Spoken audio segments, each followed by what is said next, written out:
बोलिए जोर से प्रभु यीशु मसीह की फिर से एक बार मैं आप सबों का स्वागत करता हूँ और हमारे प्रभु यीशु मसीह के नाम में आप सभी का तहे दिल से इस कलीसिया में फिर से एक बार स्वागत करते हैं। जोरदार एक बार ताली बजा करके पिता और पुत्र पवित्र आत्मा को हम जोरदार तालियों से स्वागत करें, क्योंकि वो हमारे बीच में है। यह अनुभव हम करते हैं, परमेश्वर हमारे साथ हमेशा के लिए रहते हैं। Hallelujah, hallelujah.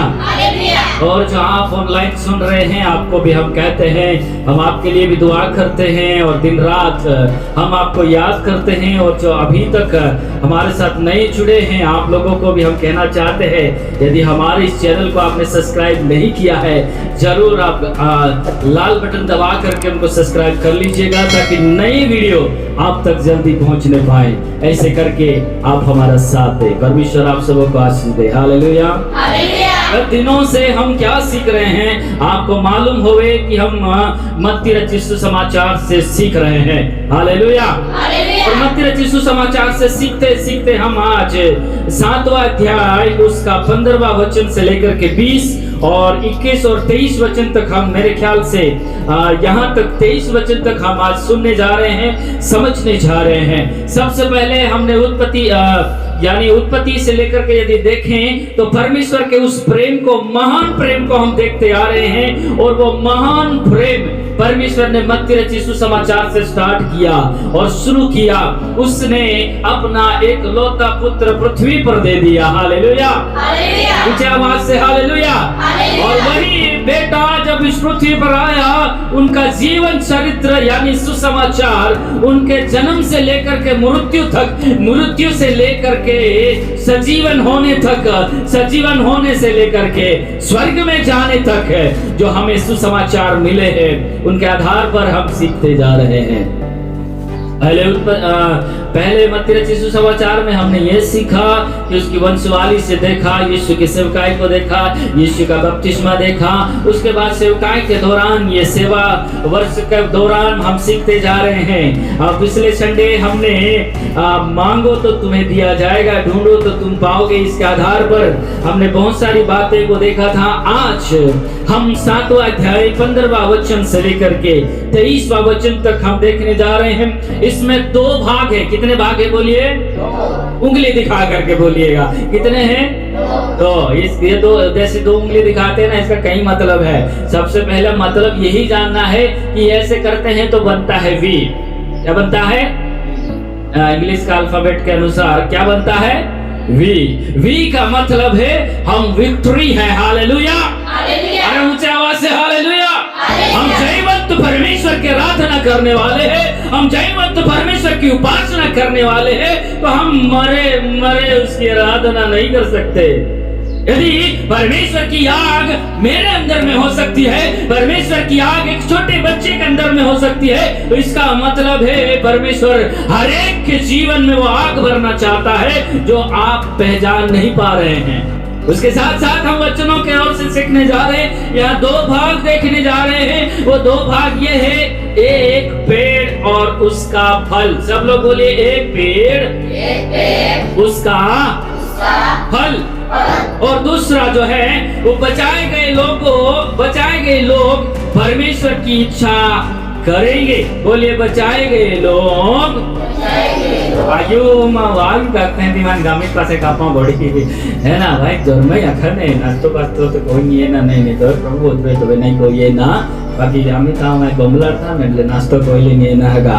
बचाए गए लोग परमेश्वर की इच्छा करेंगे। Hallelujah, hallelujah. चलो मैं पढ़ता हूँ, ध्यान से सुनना। सबसे पहला 15 वचन से लेकर के 20 वचन तक हम सीखेंगे, उसके बाद हम आगे बढ़ेंगे। गुजराती में पढ़ने से ज्यादा समय हमारा जाएगा, इसलिए मैं हिंदी में पढ़ रहा हूँ, ध्यान से सुनना। उसके बाद में आपको हो सके तो वो गुजराती या गामिक ट्रांसलेट कर दूंगा। झूठे भविष्यवक्ताओं से सावधान रहो, जो भेड़ों के समान या भेड़ों के भेष में तुम्हारे पास आते हैं, परंतु अंत में वे फाड़ खाने भेड़िए होते हैं। अंत में वे फाड़ खाने भेड़िए होते हैं। उनके फलों से तुम उन्हें पहचान लोगे। क्या लोग झाड़ियों से अंगूर या उन कटारों से अंजीर तोड़ते हैं। इस प्रकार हर एक अच्छा पेड़ अच्छा फल लाता है और निकम्मा पेड़ बुरा फल लाता है। अच्छा पेड़ बुरा फल नहीं ला सकता और ना निकम्मा पेड़ अच्छा फल ला सकता है। जो पेड़ अच्छा फल नहीं लाता वो काटा और आग में डाला जाता है। इस प्रकार उनके फलों से तुम उन्हें पहचान लोगे। हालेलुया, बोलिए जोर से हालेलुया। क्या बात सीखा आप लोगों ने इससे? हेडिंग है एक पेड़ और उसका फल। एक पेड़ में मैंने क्या बोला कहानी में कि मैं एक आम के बगीचे में टहल रहा था और आम के पेड़ पर एक बेल पत्थर यानी एक बीला लगा हुआ था। उसको तोड़ करके मैंने देखा तो उसके अंदर से बहुत चिपटा चिपटा पदार्थ निकलता है जो चिपक जाता है। ये सही है या गलत है? सही है। कौन कहता है सही है? इसने देखा अभी तक आम के पेड़ पे बेल पत्थर लगा हुआ, ये बेल लगा हुआ देखा आपने? अयो गप्तर हमें अखा बड़ी मान हैं आंबा जड़ा वो बिला लागला देखिया का हां है का नाही जरूर में अखन काय आई तो काय आखते ती बोला कहता तुम्हार गंभीर नहीं कोई दो ले मार बोली रोज हालेलुया हालेलुया। क्या कभी आप लोगों ने सारे सिंपल में देखे जाए तो नीम के पेड़ पे लिमड़ा जड़ा वो आंबो लागलो देखी होगा? नहीं। तुम्हारे जड़ा ओळख थे कहेंगे। यदि एक बहुत बड़ा पेड़ हमने आम लगा दिया, चलो मान लीजिए आम लगा दिया, कौन सा है, लंगड़ा है, केसर है, मुंगड़ा है, कौन सा है मुझे नहीं मालूम, लेकिन आपको केसर बोल करके लगवाया है और वो जब आम को तुम पानी दे रहे हैं, खाद दे रहे हैं, बड़ा हो रहा है, जब मोर आती है उसके बाद जब आम लगता है उसके बाद बड़ा होता है, पकने के बाद आपको मालूम पड़ता है कि ये लंगड़ा है कि खड़ा है कि केसर है। ऐसे मैं आपको बताना चाहता हूँ यही वचन परमेश्वर का वचन यहाँ मैं नहीं लिख रहा, यहाँ लिखने वाला मत्ती तो लिख रहा है, लेकिन प्रभु यीशु मसीह का साक्षात शब्द है। इसके बीच में कोई दूसरा व्यक्ति नहीं है, इसमें यहाँ पर कोई दूसरा व्यक्ति नहीं है। जैसे मैं बोल रहा हूँ उस प्रकार से यीशु मसीह जो बोले हैं उसी शब्द को यहाँ पर मत्ती ने लिखे हुए हैं और वो मत्ती इस प्रकार से कहता है झूठे भविष्यवक्ताओं से सावधान रहो। तो भविष्यवाणी पुराने जमाने में जब भविष्यवक्ताएं थे ना उनके दुखों को याद करना। यदि आप यिर्मयाह का किताब पढ़ोगे उसने एक व्यक्ति को सुसमाचार नहीं सुनाया, लेकिन राजाओं के पास सीधे जाकर के बोलता था कि तू परमेश्वर के विरोध में काम कर रहा है, सुधर जा, नहीं तो परमेश्वर तुझे नाश करेगा। कहने का हिम्मत है आज के भविष्यवक्ताओं में? नहीं है, नहीं है। ये वो गलत करता हो करने दो, कोई बात नहीं। हमारा भी रोटेशन चलता है, बोलते हैं उनको सुधरने के लिए कभी नहीं बोलेंगे। परमेश्वर बार बार मौका देता है, परमेश्वर बार बार मौका देता है। पहले हमने पढ़ा ना, मांगो तो तुम्हें दिया जाएगा, ढूंढो तो तुम पाओगे, खटखटाओ तो तुम्हारे लिए खोला जाएगा। हम मांगने के लिए किसी ठेकेदार को बुला लेते ये सब तो बहुत भयंकर है। हम मांगने के लिए परमेश्वर से मांगने के लिए हम किसी को जरिया बनाते हैं। जरिया कैसे? मैं इनके थ्रू से प्रार्थना कराऊंगा तो परमेश्वर मेरी सुनेगा और मुझे वो कार्य पूरा करके देगा। नहीं, मैं ये कहता हूँ परमेश्वर ने बीचवाई कोई नहीं रखा है, बीचवाई एक व्यक्ति रखा है, वो पवित्र आत्मा है। Hallelujah hallelujah. उनकी सहायता से यदि तुम प्रार्थना करोगे, उनकी सहायता से तुम परमेश्वर से मांगोगे, उनकी सहायता से परमेश्वर से कहोगे, वो तुम्हारे लिए करके देगा।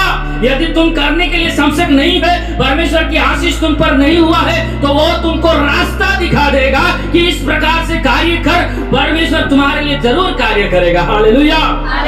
भविष्यवक्ताओं के बारे में हम यहाँ सीख रहे हैं और सबसे पहली बात यीशु यहाँ कहते हैं कि झूठे भविष्यवक्ताओं से सावधान रहो और जो भेड़ों के भेष में तुम्हारे पास आते हैं, परंतु अंत में भाड़ खाने वाले भेड़िए होते हैं।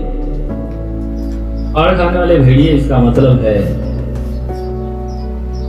झूठे भविष्यवक्ता आजकल भेजाल लोग किसी के अधीन में रह करके वचनों को सीखना शुरू कर दो। मैं आपसे भी कहना चाहता हूं, यदि अभी तक आपने किसी के साथ रह करके आपने वचनों को नहीं सीखा है, जरूर सीखिएगा ताकि आपके गलत शब्द से कोई परिवार नुकसान में ना जाए। इंसानों को सही रास्ता सिखाएं, सही बात सिखाएं। अरे दुनिया की बातें तो बड़ी है, ये इधर ही रह जाएगी, संसार की बातें संसार में रह जाएगी। और ये भविष्यवक्ता कैसे होते हैं तुम्हें मालूम है? और ये भविष्यवक्ता इस प्रकार से बातें करते हैं, ध्यान से सुनिए। पहला यूहन्ना उसका 3 अध्याय, पहला यूहन्ना उसका 4 अध्याय, निकालिए जल्दी निकालिए। यहाँ वचन क्या बोलता है मैं बोलना चाहता हूँ। पहला यूहन्ना उसका 4 अध्याय 5 वचन कहता है, वे संसार के हैं, इस संसार के वे की बातें बोलते हैं। क्या लिखा है? वे संसार के हैं, इस कारण वे संसार की बातें होती है। मनुष्य के अंदर में बाइबल के साथ बैठने का समय नहीं रह गया, पास्टरों के साथ भी बाइबल के साथ समय बिताने का समय नहीं रह गया, वचनों को पढ़ने के लिए समय नहीं रह गया। संसार की बातों को उठा करके ला करके लोगों को सिखा रहे हैं। क्या सिखा का वचन यहाँ क्या कहता है? बोलिए। वे संसार के हैं, इस कारण वे संसार की बातें बोलते हैं, क्योंकि उनके पास ये बाइबल के वचनों को बोलने के लिए शक्ति नहीं है, समझ नहीं है, उनको बाइबल का ज्ञान नहीं है।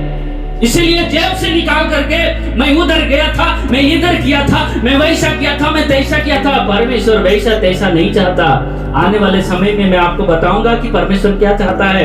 मैं बोलूंगा, हे प्रभु, मैंने तेरे नाम से भविष्यवाणी किया, मैंने तेरे नाम से आराधना करवाया, और मैंने तेरे नाम से लोग अन्य भाषा बोल करके आराधना करते थे, कूदते थे, पढ़ते थे और इधर उधर गिर भी जाते थे। इतना सब करने के बावजूद यीशु क्या बोलेगा? मैं तुम्हें नहीं जानता। क्या फायदा? मेरा यहाँ चिल्लाना क्या फायदा? मेरा यहाँ सिखाना क्या फायदा? हर एक विश्वासी जो आज मेरा वचन को सुन रहा है या परमेश्वर के वचन को सुन रहा है, आप समझ जाइए मेरे प्रियो, शैतान परिवार को तोड़ने जा रहा है। शैतान परिवार के अंदर से एक सदस्य को नाश करने जा रहा है।